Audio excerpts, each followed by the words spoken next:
My name is Dan Smith, and I'm Secretary General of International Alert. I'd like to welcome you here this evening for this meeting on Rwanda 20 years on.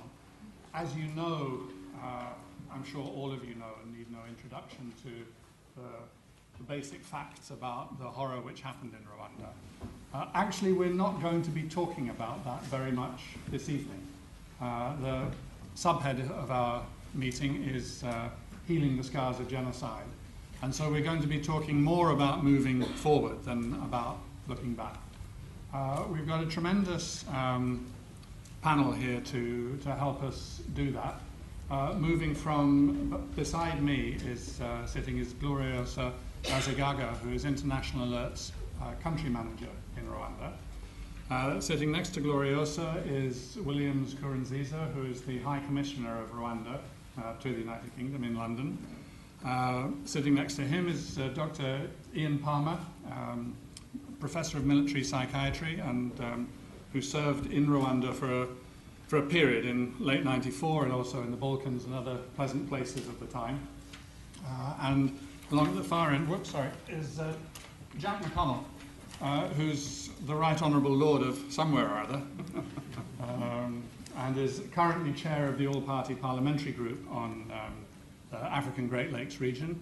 Was formerly a peace-building envoy for the UK government, and before that was the first Secretary of Scotland. First Minister. First Minister. One thing that I want to say to all of you is phones.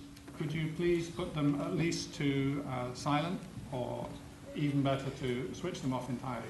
Disconnect yourself from the rest of the world for the hour and a half that we're going to take with this meeting. International Alert has a strange record with these meetings that we have, these peace talks meetings. The last one that we had, on a completely different subject, in a totally different part of town, during the winter, with completely different weather, had one thing in common with this meeting, which was that we picked the day of a tube strike. The tube strike is timed to begin at 9:30 p.m. this evening, according to latest information. We will be finished in time for you to be able to have a drink, look at the photographs in the, or some of the photos from the exhibition Healing Fractured Lives that you've just been seeing on the slideshow. And get away in good time to catch your tube and get yourself home.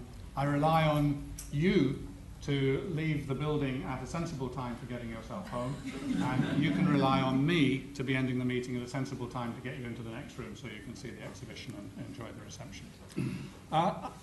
As I said, I am working on the assumption, I think we can all work on the assumption, that we know something about the horror that happened 20 years ago. 100 days of killing, estimates 800,000 to 1 million Rwandan citizens who were killed, both because of their ethnicity and because of their political views, and most killed in the most appalling and cruel ways. What happens after that? What's the road ahead of a country at that point? It's often said in the field of responding to natural disasters that recovery happens because it has to. However awful the flood or the earthquake was, there are people left behind afterwards, and they start the recovery process. They somehow put some kind of life back together again. How does that work when what has happened is what happened in Rwanda? That's our starting point for moving ahead. And I wanted to ask you, Williams, to begin, if you would, by telling us what you see, or perhaps also what you saw 20 years ago, as being the road which lay ahead, whether indeed you could see a road. And then somewhere along the discussion we would get to the stage of thinking, well, how far along the road has Rwanda gone and what seems still to be ahead? But why don't you kick us off? Thank you, John. And let me start by thanking International Alert for organizing this event, and thanking all of you to have responded in large numbers to a conversation about Rwanda, particularly at this particular point in time when we as a country pause to reflect on what happened in 1994. I know Dan wants us to look ahead, but if you permit me, I would like to sketch briefly the context of which the journey forward must begin. While we pause today, particularly this month, and we've been doing that for the last 20 years, to mourn and honor those that died and to comfort those that survived, but we also do it to recommit ourselves as a people and as a nation towards working together to rebuild a society in which the 1994 genocide against the Tutsi may not have the opportunity to be repeated. And in 1994, essentially we began on a path of self-annihilation because we had forgotten the importance of unity of community and embraced sectarianism. We, the leaders of the country at the time, promoted what they believed set us apart or divided us, and belittled what you would call our commonality and our humanity, or our common humanity. And as a result, in very brief statistics, about 1 million people died, 500,000 women were raped, 300,000 children were left orphaned, 75,000 children were born of rape, and out of the 75,000 children born of rape, 20,000 were infected with AIDS, because the perpetrators of the genocide deliberately used rape as a weapon of war. And by the time the genocide was done, 500,000 people were dead, about 3 million moved out of the country into DRC because of fear of reprisals because of their commission of genocide. So a country that had a population of about 8 million, in only 100 days, was left with 1 million dead and scattered across the countryside, 3 million outside, and 4 million traumatized inside. That is what the liberators of the country against the genocidal forces inherited after the genocide. And it is that involvement out of which the journey forward had to be crafted. I will not go into details. What I can say is over the last 20 years, the leadership, the post-genocide leadership, has been trying to pick up the pieces and begin a process of healing the country. We can say that the emphasis in terms of our post-genocide journey has been about trying to reverse the forces that brought or that made the genocide possible by placing an emphasis on our commonality and our common humanity. Our Constitution emphasizes the fact that Rwanda belongs to all of us as her children, and that all of us have a responsibility to craft together a path to a shared future. And we have moved away from what you would call politics of aggressive competition to consensus politics, to power sharing, and to an unrelenting commitment to reconciliation. To date, we can safely say that Rwanda, the basket case of 1994, has become a model state in Africa today. But that does not mean to say that the journey is over. There is still a lot of work to be done. The survivors of the genocide, for example, need to be managed. They need healing. And the ideology of divisionism and sectarianism that was the basis of the genocide is not going to be wished away because we say it must go, because attitudes take time to change.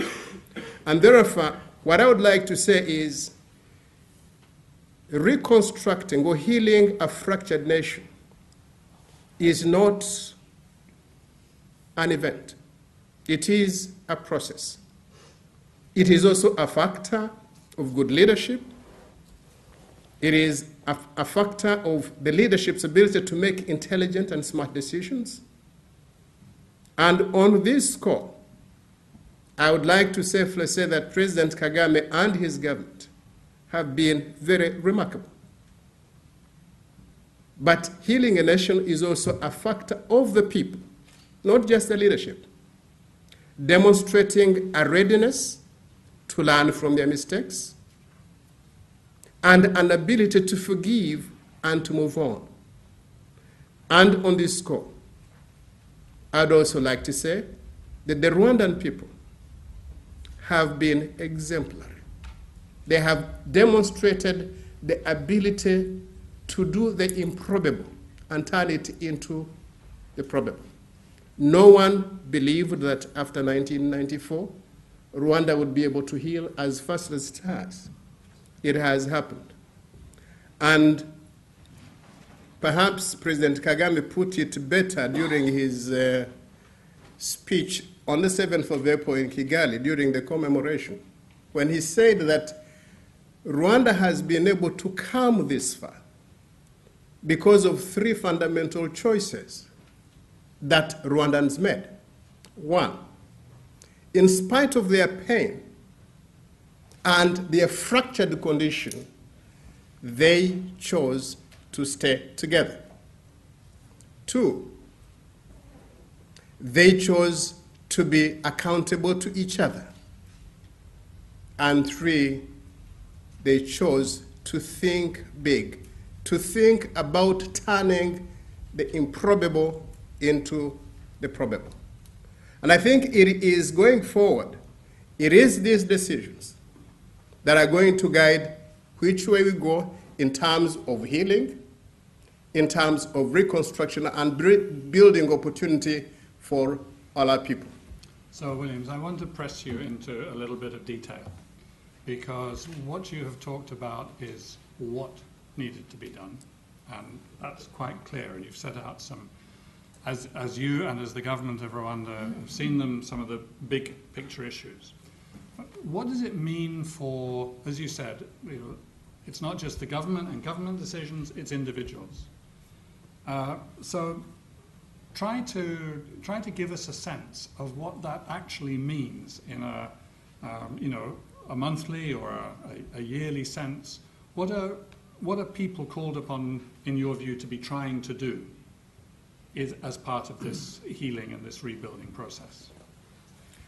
Fact, the genocide tore the country apart and divided people in a manner that was unthinkable. Fact, it traumatized hundreds of thousands of people, and it would have intensified the hostility between the so-called ethnic groups that were used as a basis for promoting the hatred that ignited the genocide in 1994. So essentially, for us to move on as a country, our leadership told people one simple thing: this is our space, this is our country, this is our mess. We have a choice to either choose to be together, understand our mistakes, take responsibility for our mistakes, ask for forgiveness, give forgiveness, and begin to the process of healing. So it is really calling upon the victim to try to rise above their pain in the sense of advancing an ethos aimed at our collective survival. And it is asking the perpetrators of the genocide to take responsibility for their crimes, ask for forgiveness, so that the healing process can begin. And this is what we saw in the Gacaca courts, because the Gacaca courts provided an opportunity for Rwandese, both victor and victim, to engage in an honest conversation about the tragedy that befell our country. And we basically allowed communities to get the perpetrators and the victims to sit and engage in a conversation, for people to take responsibility, to ask for forgiveness, and for these survivors to find it in themselves to forgive. Because the alternative would have been perpetual hostility, perpetual violence, and would have gone into a vicious cycle of violence that would have destroyed our country.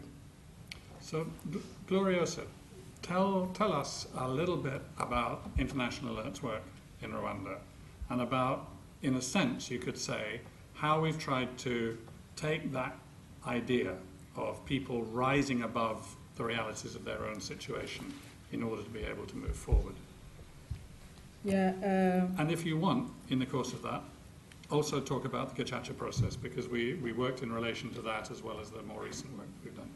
Yeah, we support reconciliation process in Rwanda since 1996, and when Gacaca started, we realized that there is a need of strengthening the reconciliation component of the Gacaca, and we supported women, especially women, because in the past, traditionally, women were not allowed to sit in Gacaca and to decide. We supported them by building their capacities, also by providing a space to learn how to contribute positively. Working on Gacaca, which has double objective, to provide justice and to eradicate impunity, and also to promote reconciliation. Working on that process, we realized that it was not easy to have to achieve both objectives. Gacaca has contributed a lot to highlight what happened in the past, but we thought there is a need again to support reconciliation, and we embarked on a new program of bringing people together out of justice, because justice it has also another side of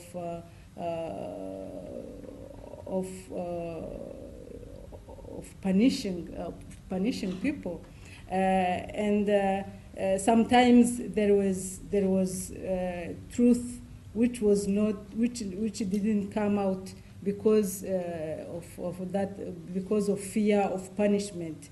And since 2007 we have started the program of reconciliation and reintegration, supporting groups most affected by the genocide.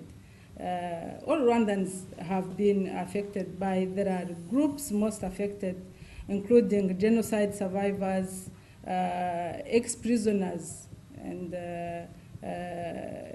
ex-combatants, and the young people. We brought in also young people. We provide a space for dialogue on past grievances, but most importantly on the future. Building the future together, they need to heal the past so they can, as a society, build the country.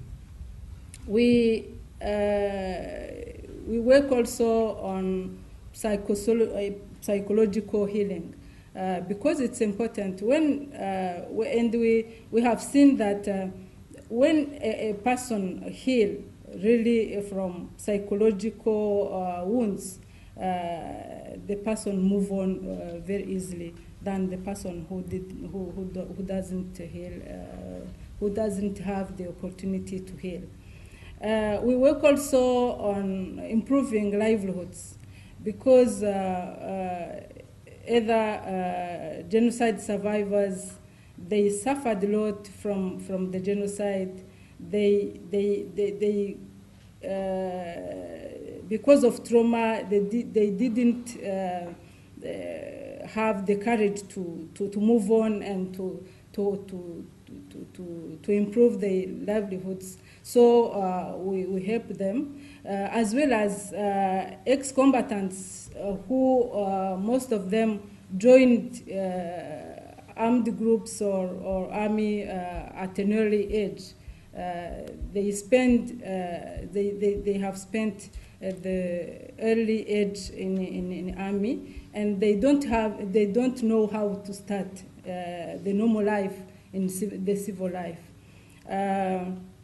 As well as ex-prisoners, we work with prisoners who confessed and who were released by Gacaca. And we work also with some ex-prisoners who were found innocent after many years in prison, 10 years or so. And they don't know, they don't find in how to start the new life. And that's why we along with reconciliation, we work also on socio-economic reintegration. So when you say that, and when you say we help them with livelihoods, what does that entail?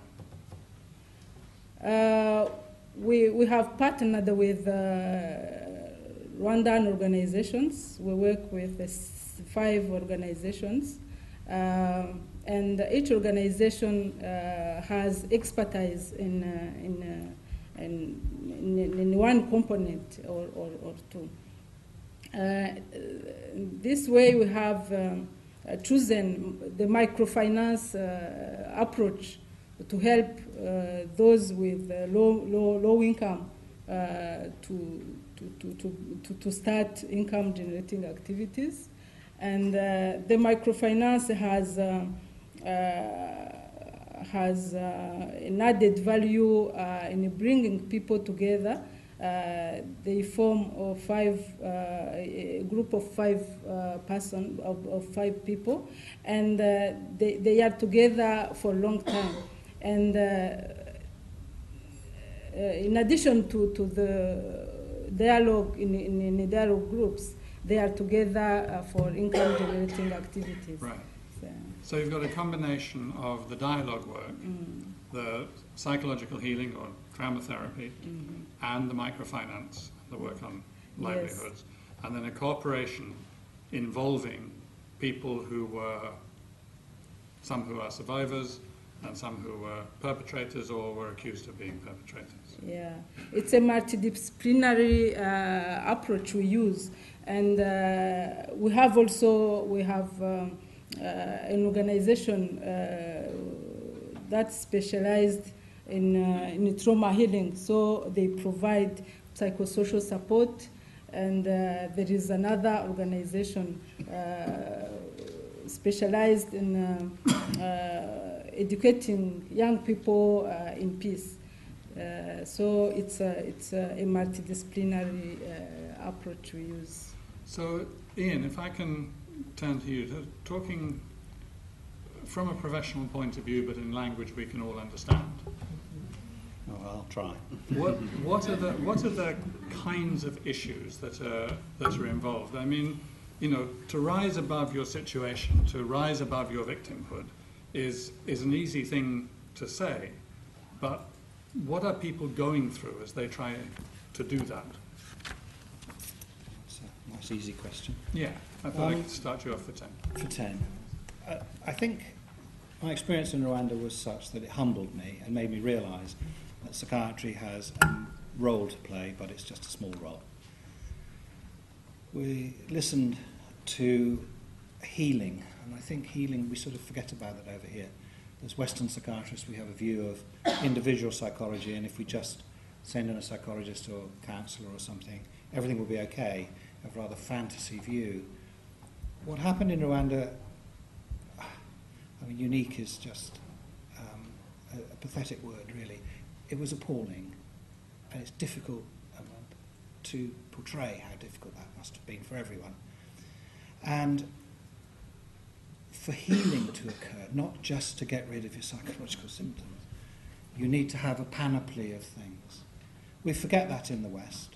We send you off to see a doctor, your GP or psychiatrist. But actually, we need to have a psychological view of the group. Healings can occur through groups. You cannot heal anyone. You cannot start on your process or your road until you feel safe. It took a while for that to happen. You have to provide for people's comfort, safety, not just physical safety from death, bombs, bullets, machetes, whatever, but also from the elements. You have to provide structure, particularly for children, and so providing schooling, and Rwanda provides an excellent service to educate people, to provide people with a structure, to get back some degree of normality. You have to provide them with food.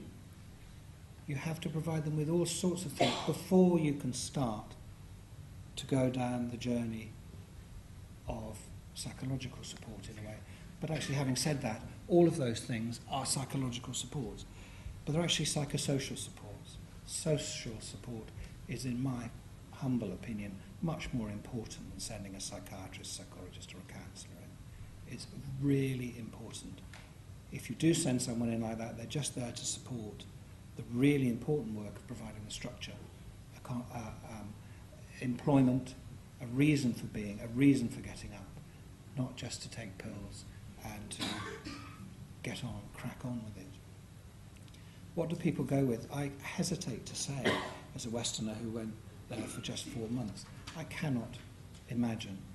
When I was there, I spoke to as many people as I possibly could. I saw children who survived under the bodies of their parents who were killed above them. And some of them could talk, some of them could draw, some of them had a structure put back in, but they had no adult to talk to.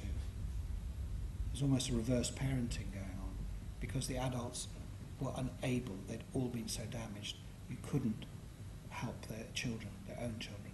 Children had killed other children. It's almost incomprehensible to understand what's going on. You saw orphans with no futures. You saw, it beggars belief. And for a Western psychiatrist to say, well, just do this and it'll be okay, it certainly humbled me and it's kept me quite quiet for 20 years.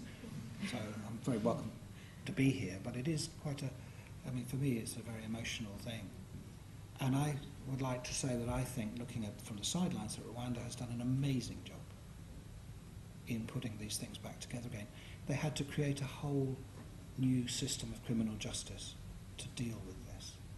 You know, the things that we take for granted just didn't exist at all. So what do people go through? Well, I don't know.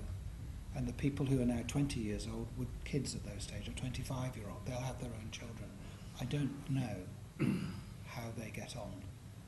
They will have, of course, the normal spread of psychiatric disorders like schizophrenia, manic depressive illnesses and things. There will be substance misuse and so forth. And I know that there is now a bedrock of mental health support for, not just from NGOs, but actually from within the structure of the health services. I think there are now about 5 or 6 psychiatrists in the country, which must be a pretty high number for an African state. So it is being addressed, but it's. I don't quite know how to answer your question, actually. Okay. Well, then let me throw another one at you. Okay. Which is, where do the words? I mean, amongst words which we would use very often about conflict situations as trying to build peace out of them, 2 words in particular: reconciliation, and one which has been used already this evening, forgiveness. Where or how do you fit those words into what you've just been telling us? I suppose that Rwanda showed for me the issue of resilience. Most psychiatrists don't, in this country anyway, think about resilience, and yet resilience is the most important thing in human nature. and it's very common. It's so common and it's so powerful that we can't see it. So resilience, I think, is within the population of Rwanda, as it is in every other population. There's a sort of Western view that if traumatic things happen, it's bad. Actually, people get over it. Resilience gets you up every day. Resilience gets you going, keeps you going. Reconciliation, as we heard, you have to make a choice. You know, as a man and a psychiatrist, you know, men don't make choices to get well. Generally, they won't seek help. They don't tend to seek help. Sometimes you have to make a decision as what's right for you. And in Rwanda, it's what's right for the country. And if you have no reconciliation, you have no healing. You cannot heal yourself. What was the other word? Forgiveness. Forgiveness. Forgiveness is absolutely fundamental in healing, even in the West. It's something we do not talk about a great deal. But if you do not forgive, you can't move on. And sometimes, how do you create a justice system which allows for forgiveness rather than blame and punishment? And I don't think we're very big on forgiveness over here, although I suppose they're not newsworthy stories, are they? There was the poor lass who was killed in Afghanistan, and her parents didn't make a fuss, didn't have a story to tell, so the press lost interest in it. Punishment is important where crimes have been committed, but justice is infinitely more important, and you can't have justice without reconciliation and forgiveness and resilience. Okay, Jack, I want to, with you, change the discussion a bit, because I've deliberately been taking us through, you know, from the country to communities, to individuals within the group, to feelings, to those sorts of, you know, personal issues. But there's also a whole other part of this story, which is about Rwanda in the region. Because there's not just Rwanda, obviously there's Burundi that also had genocidal acts being carried out. There's Eastern DRC right next door, where also there has been horrendous violence, in which, for many people, Rwanda is deeply implicated. So where do you see the political context in which Rwanda sits in that part of Africa, or in Africa more generally, either strengthening or creating issues for this recovery process that we've been talking about? I think there's probably two different, still continuing contexts from that. But can I say first that and partly in response to your questions to Ian, that I can't imagine what the experience was like.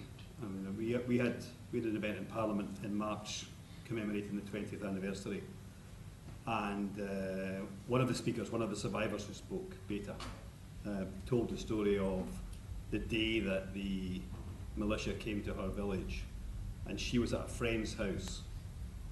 All 43 members of her extended family were killed that day, all 43 of them.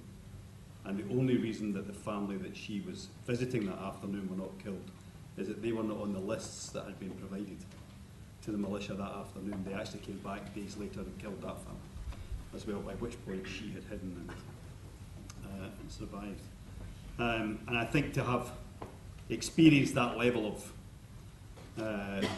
inhumane violence, incredible inhumanity, and to have any sense of forgiveness and reconciliation is remarkable. It's remarkable what Rwanda has done. To have achieved even a percentage of what they've achieved, I think would be incredible, and I totally concur with what Ian is saying.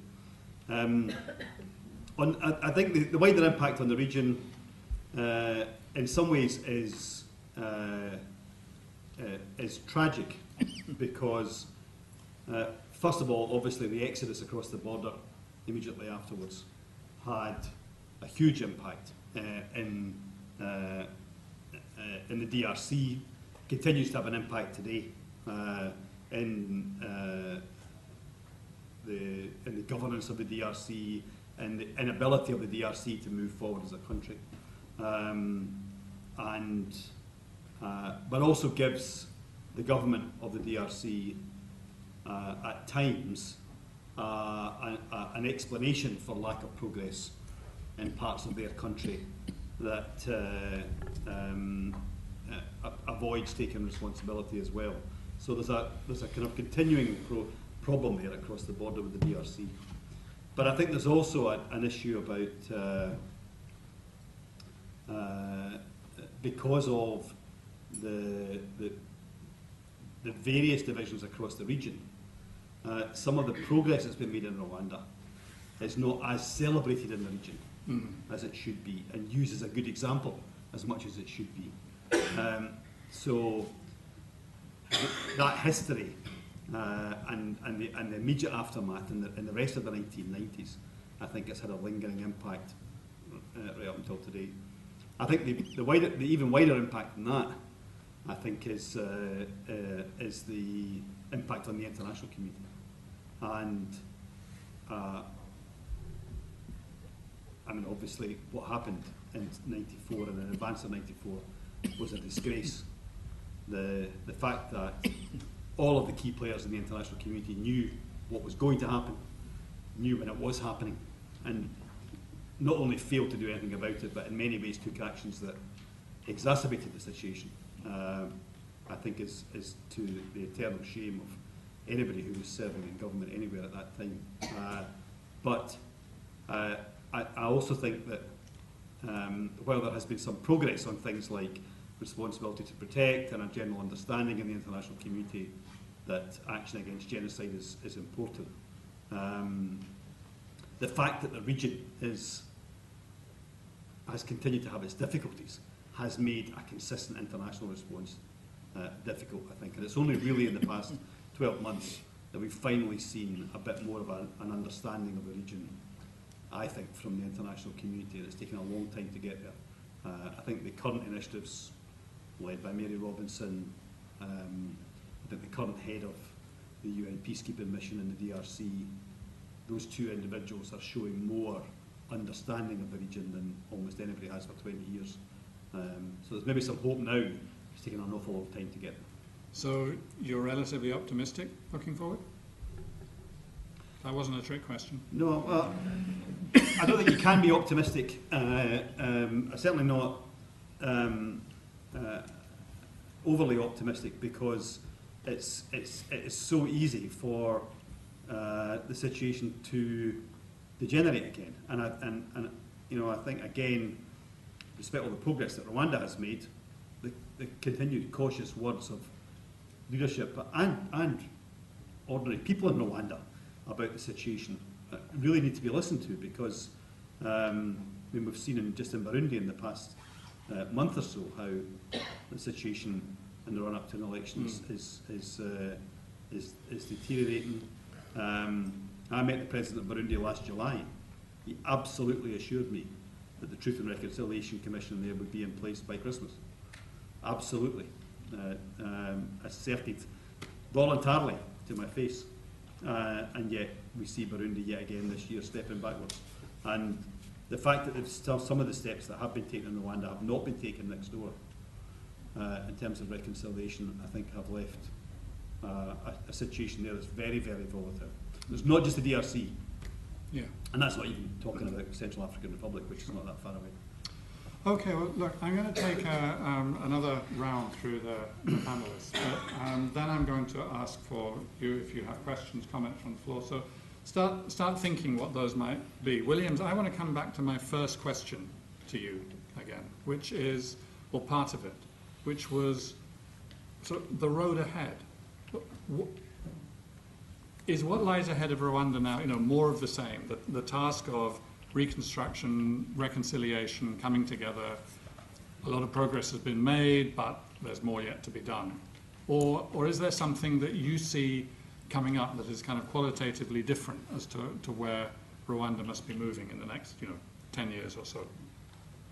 I think if we are to be guided by the progress made so far, there is absolutely every reason to be optimistic about the future.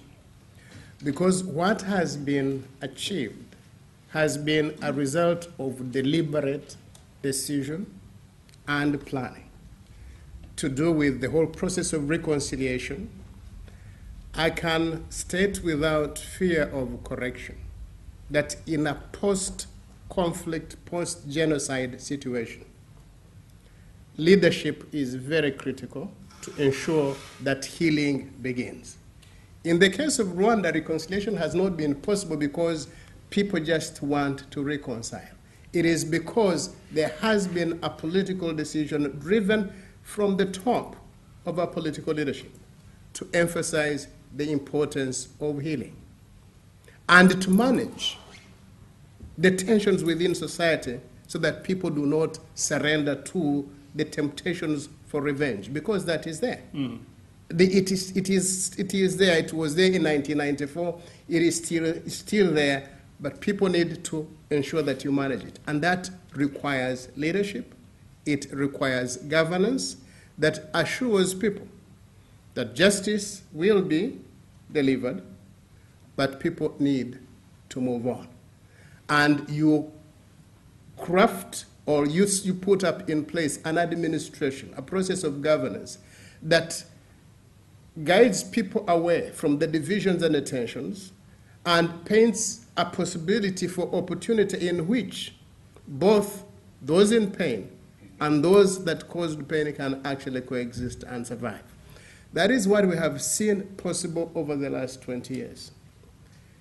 Anyone could have assumed that 1994 had caused a fracture like the good doctor was saying that would have made it difficult for Rwanda to heal.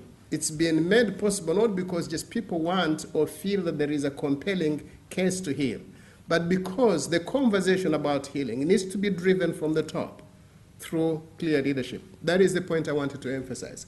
Without a committed leadership, you cannot heal a fractured society. You can't, no matter how much people may feel they want to. But the temptations for everyone to exist in their silos and seek to avenge, the wrongs that were done to them would be so compelling that society's ability to unite and move forward would be impossible. Now, going forward, you see, what Rwanda has done, it is to try to understand the mess that the genocide put us in and to try and find ways of correcting it. First of all, make sure that the politics are right. The politics are about inclusive coexistence of all Rwandans as one. 2, build institutions that are going to safeguard that political orientation. Systems, administrative systems, institutional architecture that protects the rights of every Rwandan and which makes every Rwandan equal under the eyes of the law, as opposed to the past where if you were Hutu, you were free to kill a Hutu, rather to kill a Tutsi, because the Tutsi anyway is a cockroach and his life does not matter. That was the politics that ignited or that fed into the emotional hysteria that led to the genocide. The politics are different. You are saying we are all equal under the law. We have equal access to protection. And that is why you have got as a government to match your politics with your actual practice. And what has happened in Rwanda is we didn't only tell people that, listen, you need to forgive and to move on. Justice shall be done. And left it there. You had to find affordable solutions, applicable and effective solutions. In this particular case, within our means, we realized that we could no longer we couldn't rely on conventional justice, for example, to deliver justice to the people. And we could not take the path of punitive justice because that would have even polarized our society more. We chose a path of restorative justice administered by the people themselves to allow the healing process to start in the villages where the communities happened. So that actually the community members became the psychologists because they allowed a conversation to go on, confessions to be made, people to consider whether they can forgive, and actually to forgive, and then allow people to continue living together. And of course, in terms of economic development, okay, you structure an economic management system that allows for inclusive development, where you take everybody along. Let's look at, for example, what International Alert is doing in terms of, engaging within the economic space to empower everyone, to empower people that are in need. That is something that is being done by so many other agencies like International Alert, but that is also being done by the government. For example, we have instituted a policy of helping the 300,000 orphans to find homes so that they do not exist without a family structure, that they do not exist. And right now you have a few hundreds that are left that have not yet found space within family structures. Of course, somebody would have said, why don't you leave them in orphanages? But in orphanages, you deny them the family structure that needs to give them anchor as they grow up to manage the horrors that they went through. The family provides that. And that is something that we have encouraged. And in terms of creating opportunity, before 1994, you had to get opportunity as a Rwandan based on who you were, whether you were Hutu, whether you're Tutsi, whether you're Twa. And we are saying, and we have demonstrated that that is the way we are going to function. We are saying that every Rwandan has equal access and to equal opportunity. So today, you have 98% of all our school-going children in school. Universal primary education. About 94% of all our children capable of going to secondary school also in school under universal education. We're creating opportunity not for Tutsis or Twas or Hutus. No, for Rwanda's future, for Rwanda's children. And the health sector is the same. Economic development over the last 6 years, we're able to thrash poverty levels by about 12.5% and elevate over 1.2 million people above the poverty line. Of course, we still have high levels of poverty. So going forward, we need to begin doing the right things that we have done in the past and trying to find new ways of innovation in terms of our service provision to enhance opportunity for our people. And that way, if we build the right institutions and continue focusing particularly on making the people the very focus of our governance, then the future can only be better than the present. Okay, and Gloriosa, I want in a way to ask you the same question. As you look at it from the different perspective of an NGO, what do you see?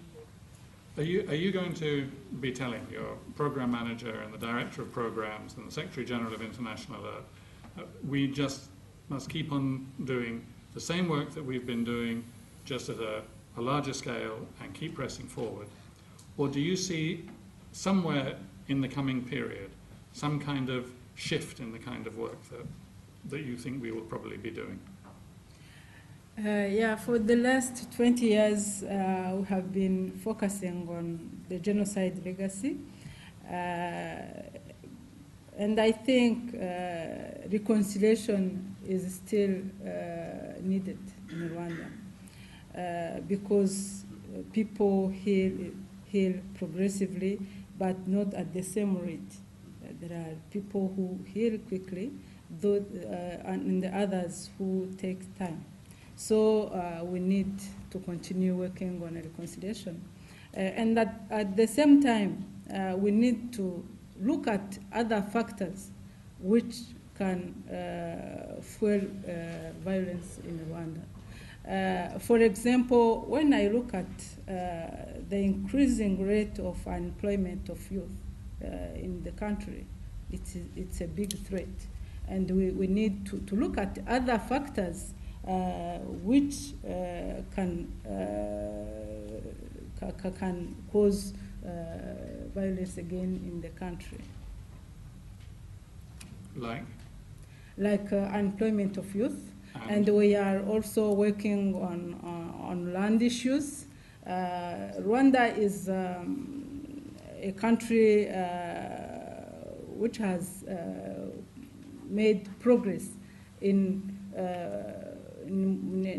improving policies and laws. But the demographic pressure on land is a very big issue.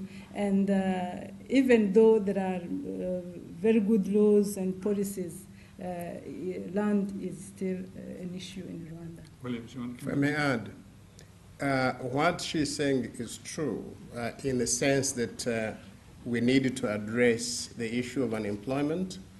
Our economy is still a very agrarian economy. We cannot survive purely on agriculture. And what we have done over the next 5 years as a country, our focus is to strategically focus on the growth of the SME sector so that we can increase off-farm employment, at least by about 200,000 jobs every year for the next 5 years. Specifically because you're trying to ensure that you create opportunities off land. Within our Vision 2020, we took up principled position that because of the limited land capacity that we have, ours cannot be an agricultural economy. Our vision is to become a knowledge-based service economy by 2020. We've been into the vision for about 14 years. We believe we are on course to achieve that objective. In the year 2000, GDP per capita in Rwanda was about $200 US. It has now moved to about $800 US. Our target is to raise it to about 1,200 by 2020. Of course, that is going to require that we grow our economy on a massive scale. Our target is to grow the economy by 11.5%. Now, that is very ambitious. Perhaps it is not achievable, but that is where we have set our eyes. And we are saying we are looking at the expansion of the economy specifically because we want to address the issue that she talks about. How do you ensure inclusive development if you do not create enough job opportunities for your people? And that is why we're investing heavily in the expansion of our services industry, particularly in the IT sector. Ian, I wanted to ask you something a little bit more comparative, because as well as being in Rwanda in '94, you were also in former Yugo in '93, is that right, in Bosnia? Yes. And in '94, Rwanda had this appalling genocide and, as we've been talking, process of recovery, some kind of healing, and so on. In Bosnia, Dayton Agreement in '95 brought to an end a war of great destruction, though not comparable slaughter. 20 years on, I think that most of my friends in Bosnia say that the job is not done. Do you have, in terms of, the healing, the psychology, and so on, do you have any sense of what the time scale is that we should be thinking about? Another easy question. Yeah, I specialize in. I think, for me, there are so many things that we take for granted here. We have a stable government, we have structures and so forth.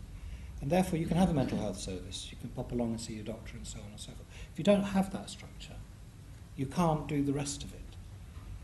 And there's also, perhaps people forget, that mental illness, short of, say, schizophrenia and things like that, is not just about the individual, but even the individual has genetic predispositions, has social, family upbringings, vulnerabilities, resiliences, but that individual exists in an environment, and events happen, and they're all unique events, all in unique environments, and that's all embedded in a culture. So one way of thinking about it from the West is, okay, that just needs a bit of cognitive therapy or an antidepressant or something else. But actually there are other ways of helping and fixing things, and to look at things like environment. And the fear that I would have, and have for Rwanda, Bosnia and elsewhere is that these things stay in the memory. You can't forget them. People don't forget the Jewish Holocaust. And there's a real risk, if they don't get it right, to get the unemployment down and keep safety and so on and so forth, is there will be unscrupulous people who would just be able to feed on those people's vulnerabilities, not just in Rwanda, but in Bosnia, and it's all there, and it's just waiting for conditions around to become unsafe. And so I think the most important thing is safety, but safety from putting in the right legal systems, the right educational systems, all of the things that Rwanda are doing. Leadership. And it does require very clear leadership. It might look a bit odd from the outside because it's not the way we do it, but actually we take for granted these things, and they have to be in place, and they're not in place around Rwanda. They are in place perhaps around Bosnia and so forth, but Bosnia is drifting into difficult times again, and it's just when you go into difficult times then you may have more problems. All of these desires for revenge, all of these unrequited problems can come to the fore again. That's perhaps where psychology has a role, but I'm not sure, perhaps I'm just getting old and boring, I'm not sure that even if you go through a course of CBT and you take medicines, if you lose your job, if people are being killed, whether it will come out again. I suspect it probably will. So I'm somewhat pessimistic, but I'm also a bit old. Jack. Leadership. Yeah, that was the segue. Yes. No, Jack, leadership. You and I, we were having a quite gloomy conversation whenever it was, sometime last week, about leadership. And Ian was saying, if the situation goes this and this way, there will be unscrupulous people who exploit it. And they are, in a way, leaders of groups, conflict entrepreneurs, call them what you will, political leaders, party leaders, and so on, who exploit all of those weaknesses. It does sometimes seem as if, the devil not only has all the best tunes, but all the best politicians on his side as well.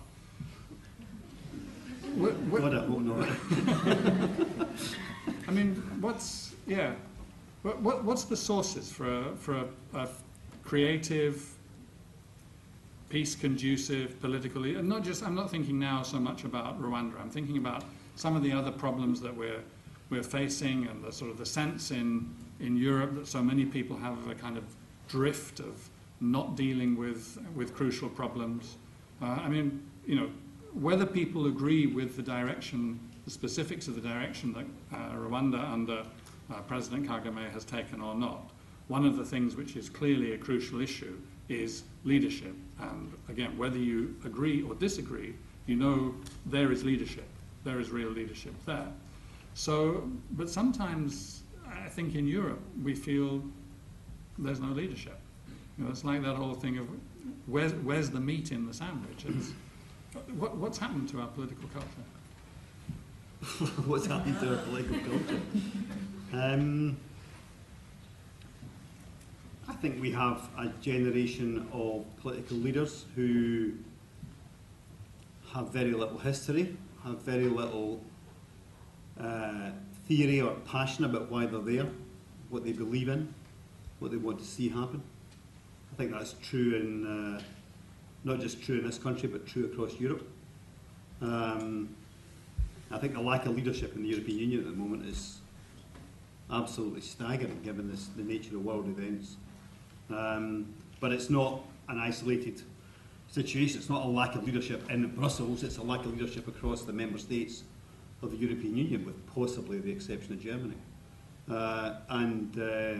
rightly or wrongly. And I think that's to some extent what we're seeing in Bosnia. The key difference between Bosnia and Rwanda is leadership. But they are very different situations. Mm-hmm. If there are no accurate comparisons with Rwanda, but if there is a comparison that we should look to in Europe to the situation in Rwanda, it's post-war Germany. It's not post-war Balkans. And we talk. I think sometimes we lose a bit of perspective. you know, nobody in Europe was complaining when Mein Kampf was banned in Germany for decades after the Second World War in order to protect minorities from the resurgence of a particular political point of view. And, you know, I think part of the problem that we have is leaders reacting to day-to-day events, reacting to the latest headlines, judging individual situations on their own rather than consistently, and not having perspective that crosses the decades. And therefore we then struggle to find solutions and adequate responses to Ukraine, Syria. So what you're saying is that the political culture has become thinner. It's lost theory, it's lost history, it's lost passion, and therefore it's lost direction. It loses strategy, it loses a capacity for consistent judgment and consistent approach to problems, whether they are the genocide happening in '94 or the post-war recovery of Bosnia. I mean, I'm not absolutely certain that's what if I'm being honest, I'm not sure that's what's happened in Rwanda. I think, the government in Rwanda seems to me to be almost scientific in its approach. You know, here are a set of problems, let's find the best solutions. No, I was thinking of the West looking towards Rwanda 20 years back. Yeah. You know, if you like, the former Western powers looking at the world. But although it's not just a Western issue, it's also an issue in Japan. Yeah. Chinese are struggling to find a role in the world given their economic power just now. And, you know, well, Russia's another case altogether, obviously, but but then, you know, leadership. There you go. So somebody better ask a question from the floor now, or else I'll decide to toss another impossible question at Jack McConnell. There's a roving microphone, and that one can go down there to somebody at the back whose hand is up. And then if there's somebody else over in this part of the room, because then there'll be... Yeah. So over there, behind the pillar. If you can ask people to say their names. Yes. Could you say who you are as you... and if you feel like mentioning an organisation you're connected to, then you could also say that. Sure. My name's Mike Wooldridge, and I'm a journalist.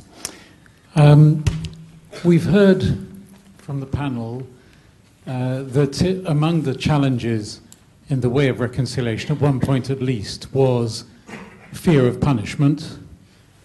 We have heard too about, alongside accountability, the need for forgiveness, much emphasis on that. And I'm wondering whether, and I think that, if I remember rightly, the Gacaca courts provided for custodial sentences up to a maximum of 3 years, around about that anyway, but certainly for custodial sentences. And I'm wondering whether the panel would feel, looking back on it now, that in the place perhaps of those Gacaca courts, and also maybe in the case of the Arusha tribunals as well, it would have been better for Rwanda to have more of a South Africa-style the reconciliation process that was used in South Africa and indeed has been used elsewhere, whether that might have been providing perhaps more overtly for forgiveness, for facing up to what you have done in that sense, rather than through the courts, which inevitably became quite cumbersome as well, on top of their other challenges. Okay, great. I think that at least 3, maybe all 4, will want to have a crack at that. Williams? Well, Jack's up. Can I just make one particular point, and that is that the difference between South Africa and Rwanda, or one of the many differences, but on this point, the difference is that in South Africa, the perpetrators and the victims don't live side by side. So in South Africa, even today, most of those who are responsible for apartheid violence are still living in different communities from most of those who were on the end of that violence. Whereas in Rwanda, the perpetrators and the victims are still living in the same villages. And first of all, that made the whole process more complicated and difficult in terms of finding some sort of justice mechanism and reconciliation mechanism. But it also makes it more difficult today because, yes, there has been incredible progress, and yes, those villages are living in relative peace, and people are, on the face of it, reconciled and are trying to live together. But that is very, very difficult for those who are the victims. I mean, if you talk to any families who are living in villages in Rwanda and who are, or relatives of families living in villages in Rwanda whose relatives or their own families are living sometimes in the same street, in inverted commas, as the people who carried out the killing. That is a very, very difficult thing to wake up to every morning. And so we can't underestimate, I think, the locality of the violence in Rwanda compared to, for example, South Africa, where you had a privileged elite who lived in fairly privileged communities and a mass who were subject to violence and abuse and exploitation, who lived in very, very different conditions. That's right, although there are also stories, and some of them are in the photographic exhibition, of people who have reconciled incredibly closely despite that. So, Williams? If I may, I think it's a bit too early to tell whether the South African model of truth and reconciliation or Rwanda's Gacaca courts, which one is better. It's too early to tell. We will have to, to study the way the South African system develops and what, the peace dividends in Rwanda, generate. But like Jack is saying, the South African system and the Rwandan system were different. A lot of the atrocities committed in South Africa were actually driven by the state. In Rwanda, it was neighbor visiting destruction on neighbor. And the neighbors, by the way, live house by house. The perpetrators and the survivors live house by house, village by village. So the trying to heal had to become very personal because the atrocities were committed at a personal level. And that is why the South African model would certainly not have worked in Rwanda, because we had to encourage a conversation between the perpetrator and the survivor of the genocide. That had to happen as a necessary condition for healing. The Truth and Reconciliation Commission model would not possibly have worked. That is what we thought. We were trying to do the reconciliation process in Rwanda while the South Africans were also going through the motions of the Truth and Reconciliation Commission. If you recall, the South Africans got independence, embraced democracy. The same month they were celebrating freedom, we were sinking into hell. But the situations are different, and therefore the approach had to be different.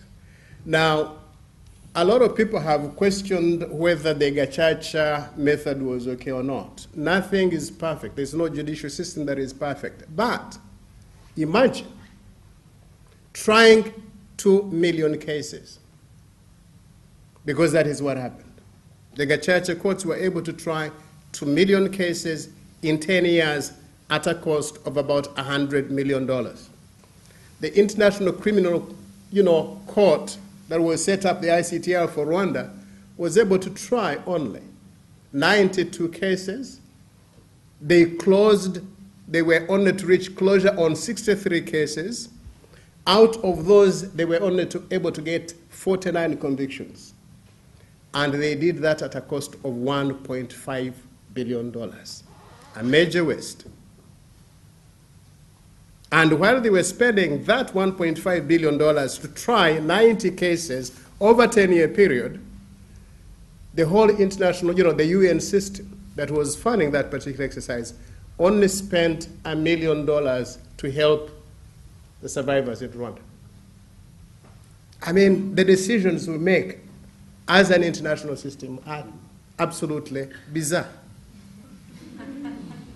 So, with regard to Gacaca, it may have been imperfect, but trust me, Rwanda would not be where it is today if we had not looked internally. We call them homegrown solutions. Looked internally at what used to work for us before the modern conventional system of justice was brought to fix a nightmare. And I think it has allowed us to engage in an honest conversation, generate solutions, imperfect as they may be, but over the next 20 years, it has given us a basis for beginning the process of healing. And it's going to take time. Okay, great. There was a question at the back. Christopher Powell, I'm a member of the Society. I was briefed and quite surprised when Rwanda joined the Commonwealth. And I would like to know what assistance has Rwanda received directly from the Commonwealth or help, and whether it's been beneficial for the country. Great, thanks. William, one for you.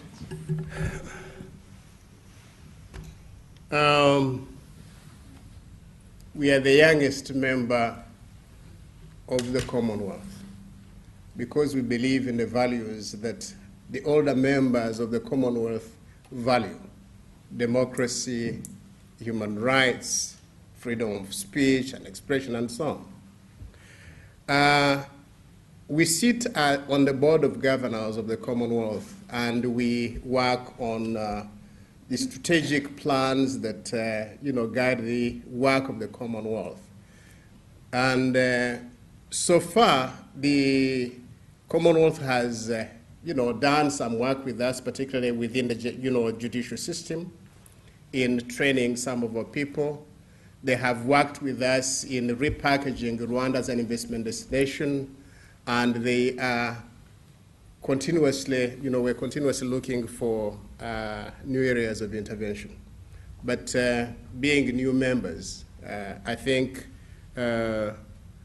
our biggest benefit, I think, is to become part of this large global community where we add our voice to values that matter within the international system. Great. There was a question over there. Yes. Hi there. My name's Sam Garbett. I'm a graduate student from the University of Manchester. My question's more or less for Dan and Gloriosa. You spoke about your support for the Gacaca courts and how empowerment of women particularly was an important part of your response to the genocide of the post-conflict environment. I wanted to ask a question about, obviously we've already heard that they're not universally supported as successful or a correct judicial response to these kind of crises. Was International Alert aware of those kind of controversies? How has it affected your relationship perhaps with the ICC or the Human Rights Watch, who are being very critical? And is it sometimes a difficult one to navigate when you choose what response to take? Well, I respond from a sort of a broad and general level, is that we have no relationship with the ICC, so it never affected that. Human Rights Watch, NGOs disagree about things from time to time and get along in friendly or unfriendly ways, even so. We did know, I think from more or less from the very beginning, given the circumstances in which the Gacaca system was being sort of worked up and somewhat adapted and modified, kind of almost like a hybrid system that was being generated in the end. We did know that there were elements of it which were experimental, there were parts which were flawed. And one part where we felt there was a flaw was to do with around the protection that was available to women if they were to testify in the courts. So we were actually, part of what we were doing was identifying a flaw and trying to find ways in which communities and the Rwandan authorities could correct those problems. Gloriosa knows much more about it than I do. That's at a very general level. Gloriosa. Yeah, we supported Gacaca, especially in promoting women's role, because traditionally they were not involved in such a mechanism. And it was successful. Women, the number of women increased over time during the number Gacaca of women process. who were testifying. Yeah, who were testifying, and they helped a lot their husbands and brothers in prison to confess, which was a big step towards justice and reconciliation. Okay, another question, maybe one over here. There's one, you're the lucky one because you're closer to the free microphone. And then down here, did I see hands? Yes. My name's Govin Pindore. I had a question more on the timescales. You're talking about, there's been 20 years, 30 years. Is it a fact that it's going to have to be a generational change? Only when people die is it ever going to be forgotten? Will it ever go away? Ian, will it ever be forgotten even when people have died? Well, is the Holocaust forgotten? No. There's intergenerational transfer of the stories, family narratives. So it will go on. And so there's always a risk. And the risk is not really just about healing and getting on with your life. It's about misuse in the future. But if I might just say one thing that I've suddenly realised, the elephant in the room here are the faith-based support. Because, of course, during the genocide, religious individuals, priests and otherwise, were involved in the killing. And so one thing that isn't or hasn't been available, or I don't know and I'd like to learn, is you would normally turn to spiritual-based things to make some understanding for this. But this may have been taken away from Rwandans because of the involvement of church members. Will it be forgotten? We don't want it to be forgotten. We are prepared to forgive, to move on, but it's important that the lessons of that particular experience remain etched in our memory and in our national discourse. That is why, for example, we have erected memorials to victims of the genocide across the country where there were large concentrations of killings, so that people are reminded continuously of the horror that was visited on this land, in the hope that their awareness is going to cause a different kind of attitude in our people, that they will know and they will possibly fight it by making the right choices. And that is why we are also insisting on teaching that particular element or component of our history in our schools, so that people know why did it happen, what was done to stop it, how was the country able to move forward. It is very important. And that is why even as we erect these memorials and we commemorate the genocide against the Tutsi in 1994, we also want to share that particular story with the rest of the world, because it is important that the indifference and the state of inaction that allowed the genocide to go on actually be tackled internationally and stopped, because I think it is absolutely irresponsible.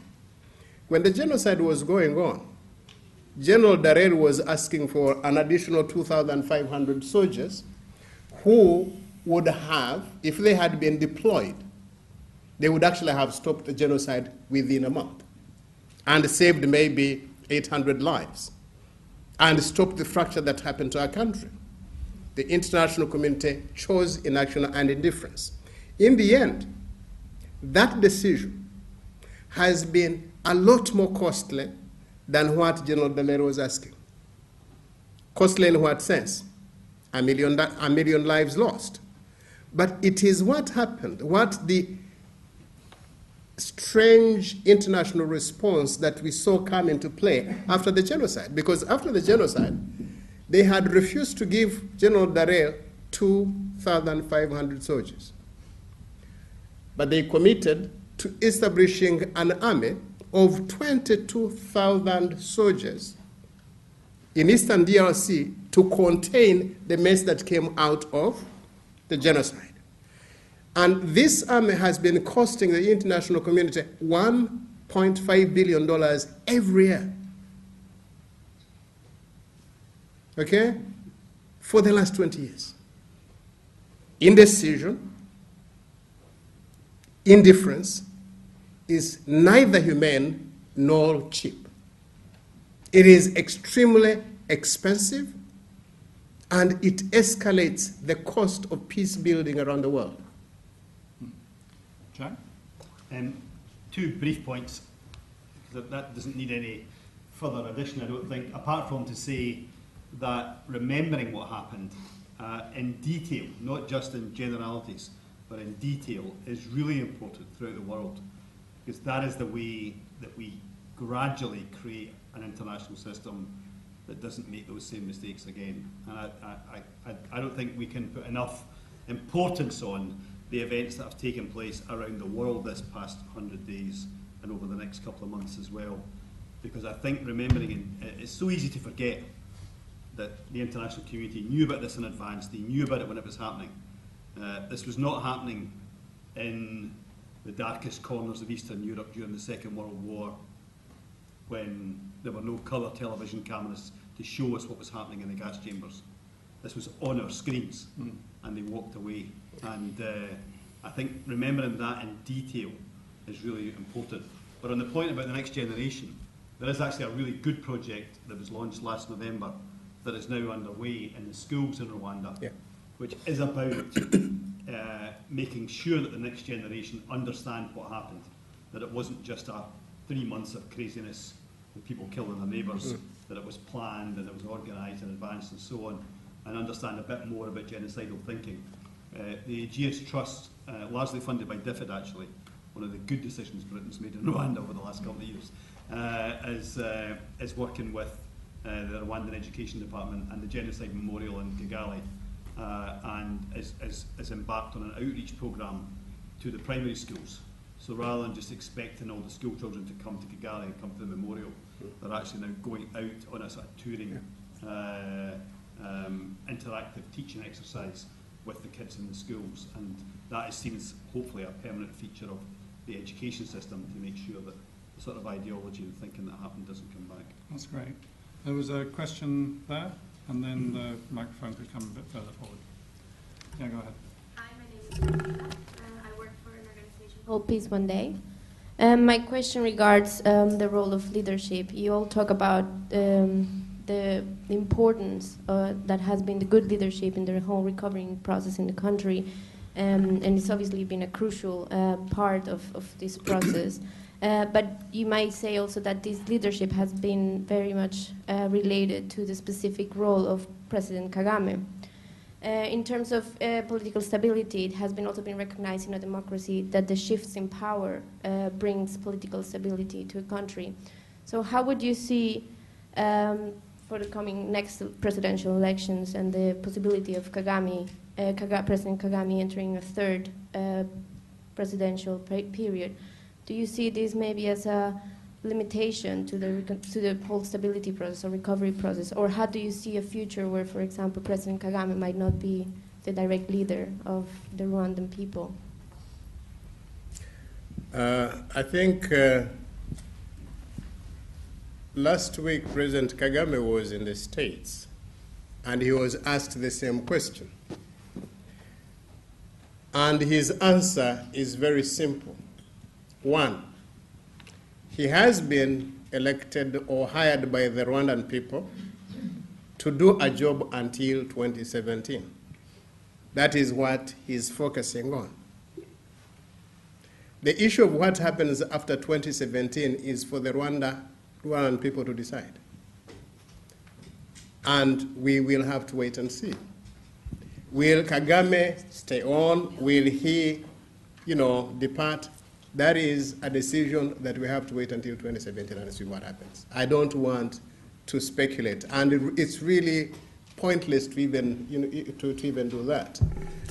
If 2017 comes and Rwandans, for example, ask him, "We want you to stay on, and we are going to make sure that we put in place the right decision process that is going to allow you to stay on," because for him to stay on, the constitution would have to be amended. But that is not President Kagame's decision because he doesn't write the constitution. It was written by the Rwandan people in 2003. They wrote it, they put it to a referendum, and they voted for it. If in 2017 they decide they want to change that constitution, it is up to them. It is not up to him. And he has said plainly, my job is to carry out the work that I was entrusted by the Rwandan people and finish my period. What happens after that period is for the Rwandan people. And I would like to suggest that that is a decision that we've got to allow for that period to arrive, and we see what the people will decide. We're beginning to be a little bit pressed for time. If we take the next question, and especially the answers to it fairly quickly, there might be room for another question. But I wanted to ask Carol Allen Story to make a point or ask a question, in part because she's brilliant, in part because she's on the board of International Alert, so I have to be kind to her, and in part because it's her photography that you will be looking at when you go into the reception afterwards, and so I also wanted to acknowledge that, Karen. I wish you hadn't said that. It's a very broad question. Half the panel seems to be talking about, are you optimistic or pessimistic? And there is this schism of pessimism, and I'm the forever optimist, and I'm not as old as you are, but probably close, and it has nothing to do about age.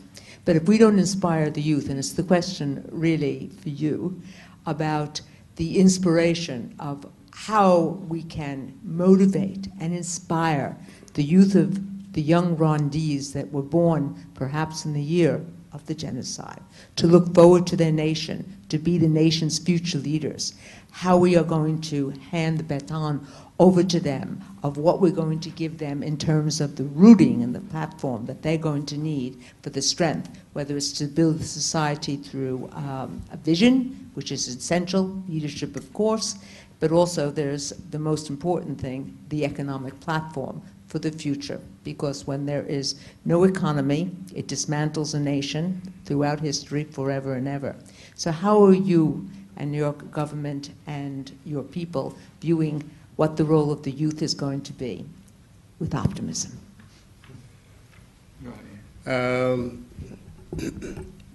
Like I said earlier, if you read our Vision 2020, Vision 2020 is premised on the belief that our people are our primary asset, and that the youth are going to become the inheritors of the present, and that we need to invest in preparing them. That is why, since 1994, the largest chunk of our budget has gone into education.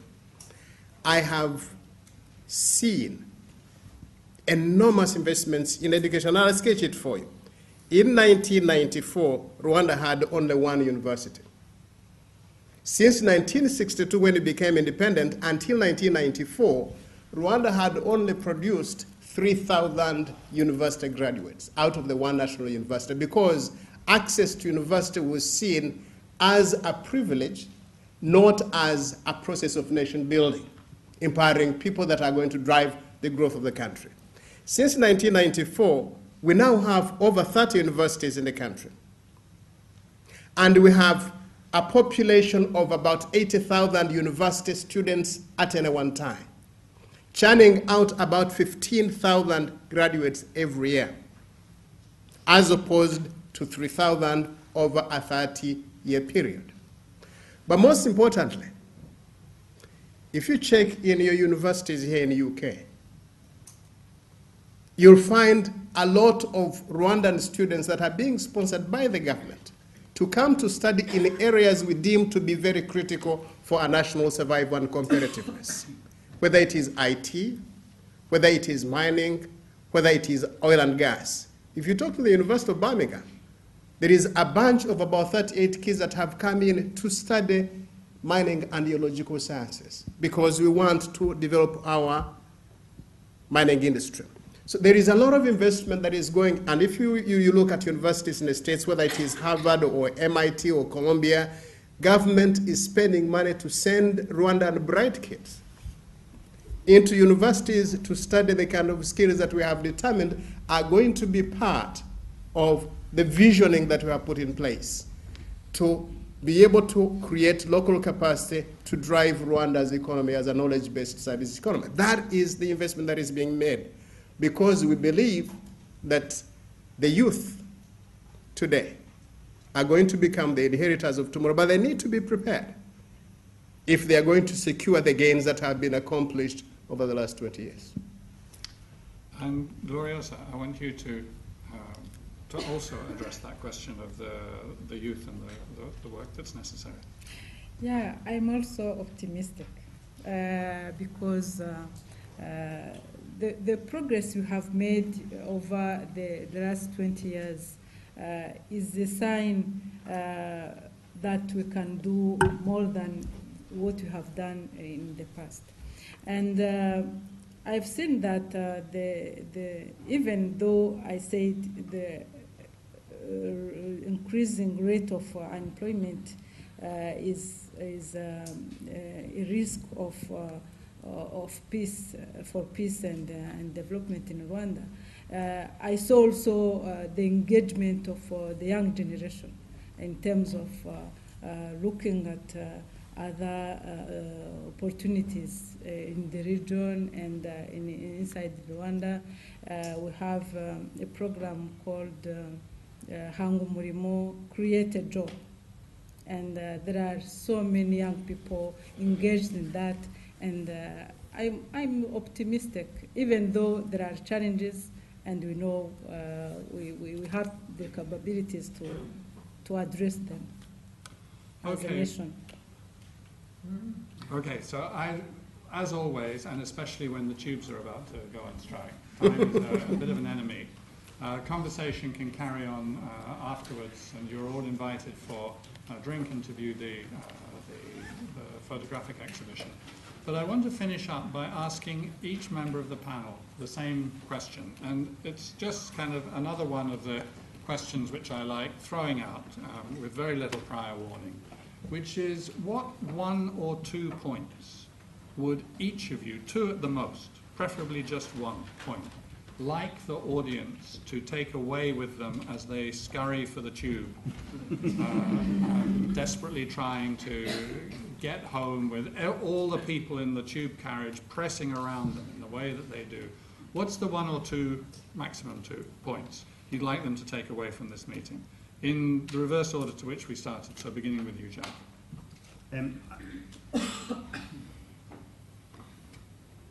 If it was 1, I think it would be dealing facts. Don't forget the facts of what happened in 1994. Don't let people rewrite history, and don't let them minimise it. But also, in what's happened since, not everything's right, not everything's been right, but there are facts there that are important, and the facts in the education system, the facts in the level of women's participation in government and so on are important because they are signals to elsewhere that it can change and it can happen elsewhere. Rwanda is not some sort of exceptional place, the only place in that part of the continent where women can be in Parliament. You know, it's an example that can be used, and we should deal in facts. Ian? I'd say there's no perfect fit, no perfect fix. So fixes are always just good enough, and they'll be different for each nation. And also, perhaps my pessimism is really a little bit about being aware of the risk, the cost of what happens if you don't get everything else right. Don't forget. We don't forget the Holocaust in Europe. We must not forget the Holocaust in the centre of Africa. Gloriosa, 1, maximum 2 points. The work we are doing in communities in Rwanda should be a lesson for other nations and other institutions. In March, I was in Germany talking to the German about the work we do on reconciliation. And I said some institutions have failed to do the reflection they should do. For example, the Catholic Church. They didn't take time to reflect on their role, or at least the priest and the other people from the church, they played in genocide. So what we have experienced and what we have done should be a lesson for other nations. And I always say that we have waited long to work on peace building in Rwanda because violence started in 1959. It has lasted long, and that allowed genocide to happen. And I think in other contexts, violence should be addressed at the early stage. Thank you. And Williams. I don't know whether I'll limit myself to 2 points.